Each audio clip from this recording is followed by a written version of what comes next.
गोरखपुर के शाहपुर इलाके में रहने वाला 10 वर्षीय वैभव वर्मा चौथी कक्षा का छात्र था। बीते दिन स्कूल से लौटने के बाद उसने अपना बैग घर में रखा और नई साइकिल लेकर बाहर निकल गया। परिवार को लगा कि वह कुछ देर में लौट आएगा, लेकिन शाम तक उसका कोई पता नहीं चला। परिजनों ने तलाश शुरू की और पुलिस को सूचना दी। इलाके के सीसीटीवी कैमरों की जांच में वैभव आखिरी बार पड़ोस की गली में दिखाई दिया। कुछ दूरी पर उसकी साइकिल और खेत के पास चप्पल मिलने के बाद पुलिस को अपहरण की आशंका हुई। सीसीटीवी फुटेज और स्थानीय जानकारी के आधार पर पुलिस का शक पड़ोस में रहने वाले कंप्यूटर टीचर सर्वेश भट्ट पर पड़ा। पूछताछ के लिए उसे हिरासत में लिया गया। जांच में पुलिस ने दावा किया कि यह आरोपी भारी आर्थिक संकट से गुजर रहा था और उस पर करीब 25 लाख रुपए का कर्ज था।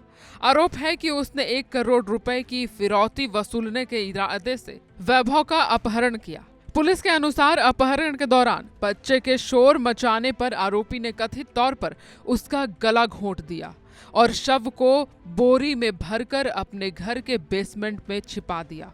पुलिस जांच के मुताबिक आरोपी के मोबाइल और डिजिटल डिवाइस की जांच में कई अहम जानकारियां सामने आई है। दावा है कि उसने कथित तौर पर एआई टूल्स से फिरौती मांगने, अपहरण की योजना बनाने और पुलिस जांच से बचने से जुड़े सवाल पूछे थे। फिलहाल इन डिजिटल साक्ष्यों का फॉरेंसिक परीक्षण जारी है। पुलिस का कहना है कि अदालत में केवल वैज्ञानिक जांच और इलेक्ट्रॉनिक साक्ष्यों के आधार पर ही पूरे घटनाक्रम को प्रस्तुत किया जाएगा। इसलिए एआई से जुड़े सभी दावों की पुष्टि जांच पूरी होने के बाद ही संभव होगी। इस पूरे मामले में सबसे बड़ा सवाल पुलिस की कार्रवाई को लेकर उठ रहा है। आरोपी हिरासत में था, उसके घर तक पुलिस पहुंच चुकी थी, लेकिन आरोप है कि बेसमेंट में रखा शव करीब 17 घंटे तक बरामद नहीं हो सका। अगले दिन दोबारा तलाशी के दौरान बोरी में बंद वैभव का शव मिला। पुलिस ने आरोपी के कुछ परिजनों को भी सबूत छिपाने और समय पर सूचना नहीं देने के आरोप में गिरफ्तार किया है। अब शुरुआती जांच और तलाशी की प्रक्रिया भी जांच के दायरे में है। इस वारदात ने समाज के सामने कई गंभीर सवाल खड़े कर दिए हैं। क्या तकनीक का गलत इस्तेमाल अपराध को और खतरनाक बना रहा है? क्या बच्चों की सुरक्षा के लिए मौजूदा व्यवस्था पर्याप्त है? और क्या डिजिटल दुनिया में अपराध की जांच के तरीके भी उतना ही तेजी से विकसित हो रहे हैं?